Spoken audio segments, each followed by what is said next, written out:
Halo, assalamualaikum warahmatullahi wabarakatuh. Bersama saya lagi Ahmad Satria Fazrul Rahman. Selamat datang kawan-kawan di video terbaru saya.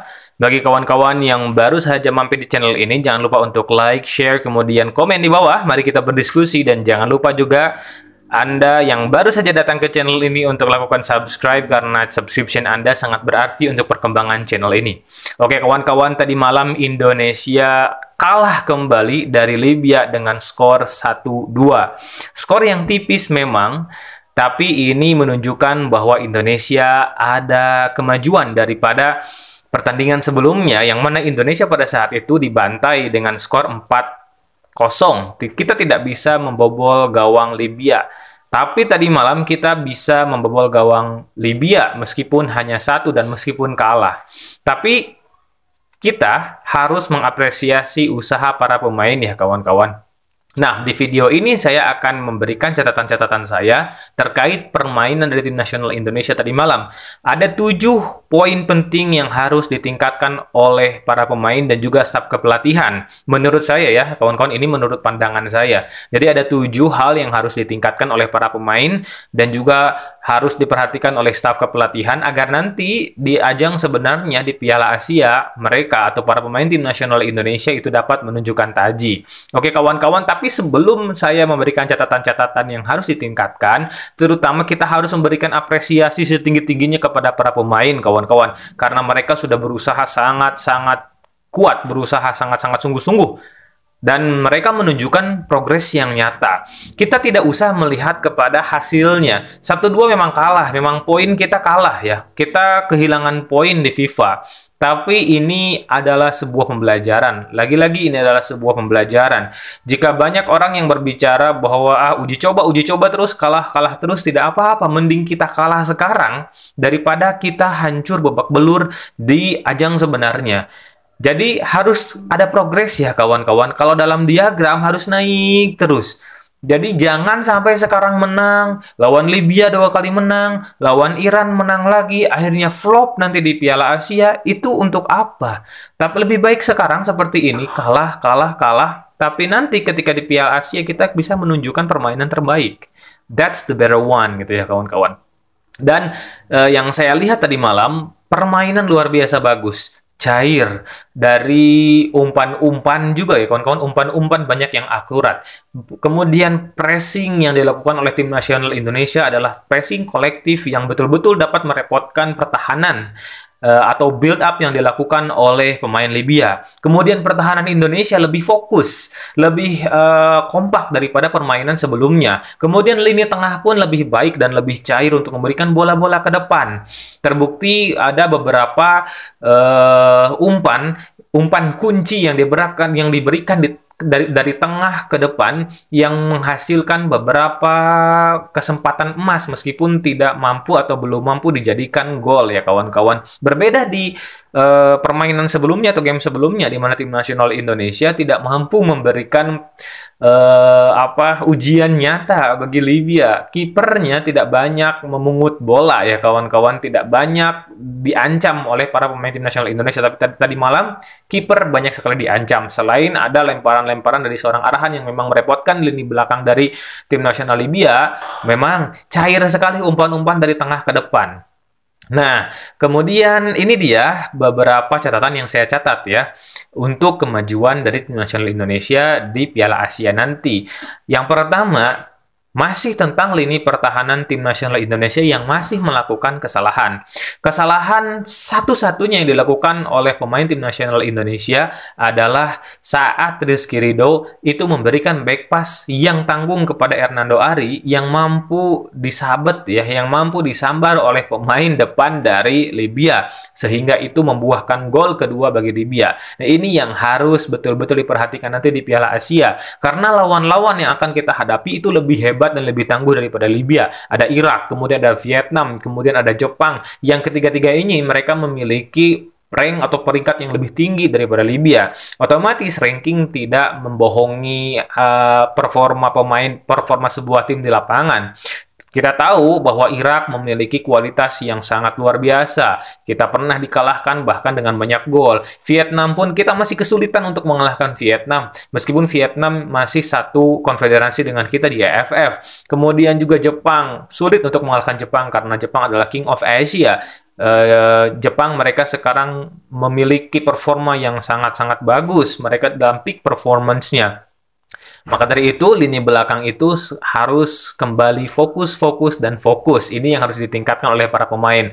Dan memang, lini belakang memang banyak dicecer sekarang oleh para netizen, kemudian oleh para pengamat sepak bola. Karena lini belakang itu sekarang menjadi titik fokus dari Coach Sintayong. Ini memang adalah perbedaan ya, kawan-kawan. Ada perbedaan nyata antara permainan tim nasional sekarang dengan tim nasional yang dulu-dulu. Di mana tim nasional sekarang dipaksa oleh Coach Sintayong untuk melakukan build up dari belakang. Jadi tidak boleh langsung terus-terusan long pass. Meskipun long pass itu tidak haram, tidak haram ya kawan-kawan. Boleh-boleh saja long pass asalkan long pass yang akurat. Dan long pass tadi malam itu akurat kawan-kawan. Banyak yang akurat, ya, akurat sekali long pass-nya. Tapi diminimalisir, betul-betul minimal sekali long pass yang dilakukan oleh tim nasional Indonesia sehingga mereka dipaksa oleh Coach Sintayong untuk build up dari belakang. Makanya di pertandingan sebelumnya itu kan itu kan banyak melakukan kesalahan karena memang dipaksa seperti itu. Tadi malam pun sama, build up dilakukan dari belakang tapi lebih rapi. Hanya satu kesalahan yang dilakukan oleh Rizky Ridho. Nah, ini yang harus diperhatikan oleh para pemain belakang. Beda ya dengan zaman dulu yang terus saja memaksakan bola dibuang ke depan, dibuang kembali ke depan, dibuang lagi dan lagi. Nah, itu yang membuat kita kadang-kadang enak, kenapa harus dibuang, kenapa nggak build up. Nah, sekarang para pemain timnas sudah belajar build up, ada beberapa kesalahan kita malah menghujat. Jadi kita mau apa sih ya kawan-kawan? Berikanlah kritik yang baik kepada para tim nasional Indonesia yang membangun. Tentunya kritik yang membuat mereka terbangun, yang membuat mereka lebih semangat dan termotivasi. Jangan memberikan kritik mereka kritik yang menghancurkan mental mereka. Nah, ini pesan saya ya kawan-kawan. Kemudian nomor 2, transisi dari bertahan ke menyerang itu masih lambat. Terbukti di pertandingan tadi malam kita sulit sekali memanfaatkan serangan balik. Jadi ketika Libya kehilangan bola, kemudian ada kesempatan di sana kita untuk melakukan serangan balik. Seringkali transisi dari belakang ke depan, transisi dari negatif ke positif itu selalu saja terhambat dengan pergerakan pemain yang menurut saya lambat. Para pemain yang salah satu momen Strike sudah mendapatkan bola tapi dia tidak menerima dukungan dari teman-temannya sehingga kebingungan. Akhirnya bola diberikan lagi ke belakang untuk melakukan build up dari belakang, melakukan di reset ya. Serangan di reset kembali sehingga ya harus memulai dari awal kembali ya kawan-kawan. Ini harus dilatih di beberapa kesempatan karena memang nanti di beberapa pertandingan Piala Asia pastilah kita selalu akan dipaksa untuk bertahan. Karena para pemain lawan mereka memiliki possession ball yang lebih baik daripada kita. Kita harus akui itu ya kawan-kawan. Memang kita harus akui itu. Nah, untuk poin yang ketiga, ini catatan dari saya, pemain depan itu terlalu lama mengambil keputusan, terlalu lama berpikir. Sehingga beberapa momen itu para pemain seling kehilangan momentum ya kawan-kawan.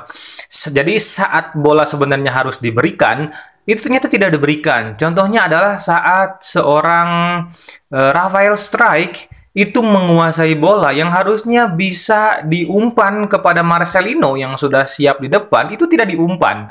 Nah, ini kehilangan momentum seperti ini yang seringkali terjadi di lini depan pemain Indonesia ya kawan-kawan, yang harus betul-betul diperbaiki ke depannya. Jadi harus think fast.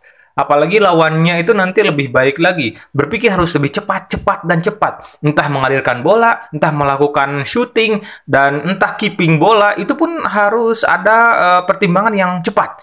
Jadi memang pemain bola itu berpikirnya itu sepersekian detik ya kawan-kawan. Karena memang kondisi di lapangan yang begitu cepat, apalagi jika tensinya sangat tinggi. Kemudian poin yang keempat, Rafael Strike itu selalu terlalu lama keeping bola. Jadi pemain ini memang pemain muda ya kawan-kawan. Jadi masih banyak hal yang harus ia kuasai. Ada beberapa hal positif yang dimiliki oleh Rafael Struijk. Yang pertama, dia memiliki kecepatan. Yang kedua, dia pintar pintar memilih posisi atau positioningnya pintar. Kemudian ketiga, positif dari seorang Rafael Struijk, ia memiliki keeping bola yang bagus. Tapi, nah, kemampuan yang ketiga ini, keeping bola yang bagus ini, dia terlalu lama keeping bola, terlalu lama sehingga harusnya dioper atau diumpan ketika pemain yang lain sudah membuka ruang, ia masih keep bola tersebut. Nah, ini yang harus diperhatikan oleh seorang Rafael Struijk. Kemudian yang kelima, Marcelino Ferdinand sering sekali kehilangan bola. Nah, kawan-kawan, Marcelo Ferdinand adalah pemain paling muda di skuad ini. Wajar saja memang kalau Marcelo Ferdinand masih belum matang di permainan.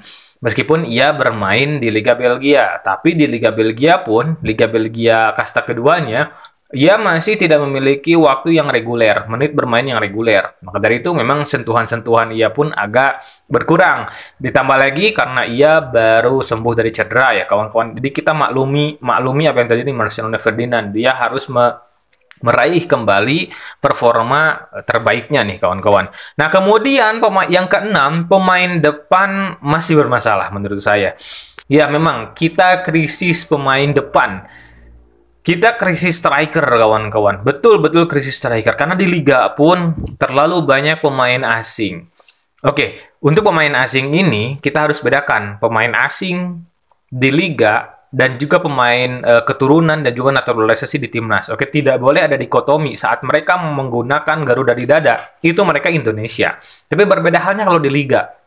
Mereka kan pemain asing, betul-betul pure pemain asing yang datang dari negara lain, tidak berkeluarga negara Indonesia. Berbeda halnya dengan Elkan Baggett, berbeda halnya dengan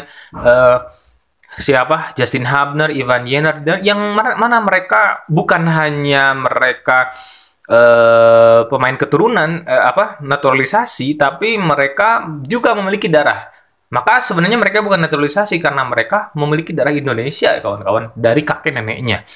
Apalagi Shane Patinama yang memiliki darah dari ayahnya. Jadi nggak usah ada dikotomi seperti itu. Aneh saya dengan pola pikir orang-orang kita ya.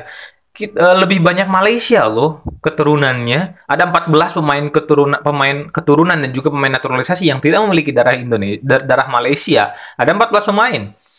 Hampir setengahnya, bahkan lebih dari setengahnya karena 26 pemain yang didaftarkan di Piala Asia. Kita hanya 8, kawan-kawan.